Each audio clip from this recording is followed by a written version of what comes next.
টেন্সকে তিন ভাগে ভাগ করা হয়। কয় ভাগে? তিন ভাগে। টেন্সকে কয় ভাগে ভাগ করা হয়? তিন ভাগে। তাহলে বলো, প্রেজেন্ট টেন্স প্রেজেন্ট টেন্স, বর্তমান কাল, বর্তমান কাল, পাস্ট টেন্স পাস্ট টেন্স, অতীত কাল, অতীত কাল, ফিউচার টেন্স ফিউচার টেন্স, ভবিষ্যৎ কাল। ভবিষ্যৎ কাল। তাহলে আমরা কি শিখলাম? টেন্স কয় প্রকার? তিন প্রকার। তাহলে প্রেজেন্ট টেন্স মানে কি? বর্তমান কাল, পাস্ট টেন্স মানে, অতীত কাল, ফিউচার টেন্স মানে। ভবিষ্যৎ কাল। এখন আমরা এটা শিখবো।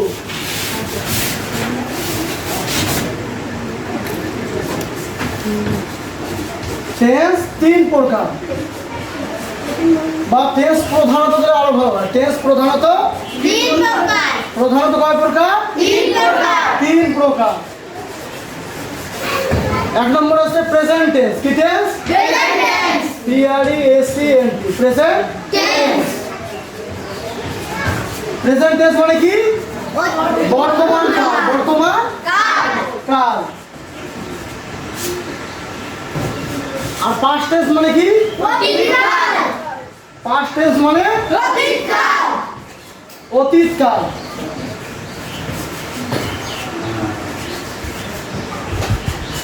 আর ফিউচার টেন্স মানে ভবিষ্যৎ কাল।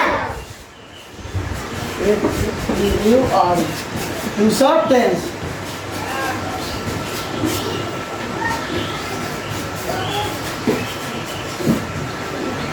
ভবিষ্যৎ কাল। তাহলে একজন বলো তো, টেন্স প্রধানত কয় প্রকার? তিন প্রকার। কি কি? প্রেজেন্ট টেন্স, ভবিষ্যৎ টেন্স। এখন আমরা যে প্রধানত তিন প্রকার আলোচনা করতেছি, আমার প্রত্যেকটা আবার চার প্রকার করি। প্রত্যেকটা কয় প্রকার করি? প্রেজেন্ট টেন্স চার প্রকার, পাস্ট টেন্স চার প্রকার, ফিউচার টেন্স চার প্রকার।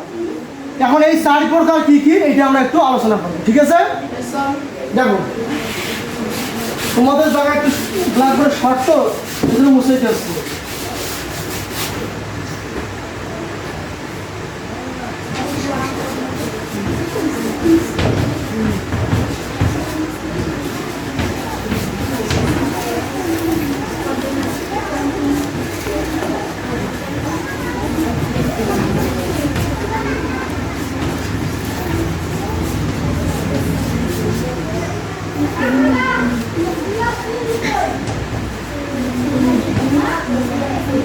কি কি দিলেন দেখো একবার আমার সাথে বলো।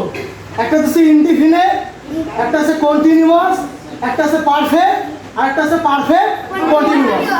আর টেন্স আলোচনা করছি কয় প্রকার? তিন প্রকার, present tense, past tense, future tense. একসঙ্গে যদি আমরা প্রেজেন্ট দিই, PRESENT, তাহলে এটা কি হলো? Present indefinite. একসঙ্গে যদি আমরা প্রেজেন্ট দিই, সবগুলোর সময় প্রেজেন্ট দাও। সবগুলো টেন্সের সামনে প্রেজেন্ট দাও। হ্যাঁ,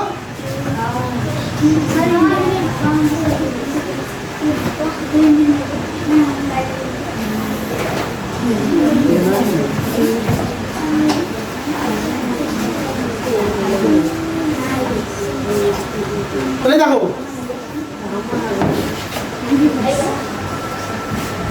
প্রথমটা কি টেন্স?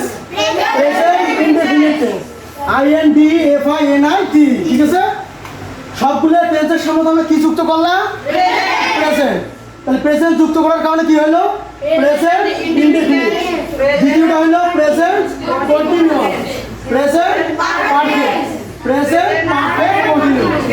অর্থাৎ যে তিনটা টেন্স আমরা আলোচনা করতেছি, শুধুমাত্র তার সামনে যদি আমরা প্রেজেন্ট যুক্ত করে দেই, তাহলে প্রেজেন্ট ইনডিফিনিট টেন্স হবে, প্রেজেন্ট কন্টিনিউয়াস টেন্স হবে, প্রেজেন্ট পারফেক্ট হবে, প্রেজেন্ট পারফেক্ট কন্টিনিউয়াস টেন্স হবে। একইভাবে এখানে যদি আমরা প্রেজেন্ট টেন্স জায়গায় পাস্ট দেই, তাহলে কি হবে? Past indefinite tense. সবগুলোর সামনে কিন্তু টেন্স আছে, বুঝছো? আমাদের আলোচনা কি টেন্স না? সবগুলোর সামনে কিন্তু টেন্স হবে, বুঝছো? এরপরে এগুলো কি হবে? টেন্স হবে। এগুলো তো তোমরা জানো না? যদি আমরা ফিউচার টেন্স নিয়ে আলোচনা করি, তাহলে এর সামনে ফিউচার লাগিয়ে দাও।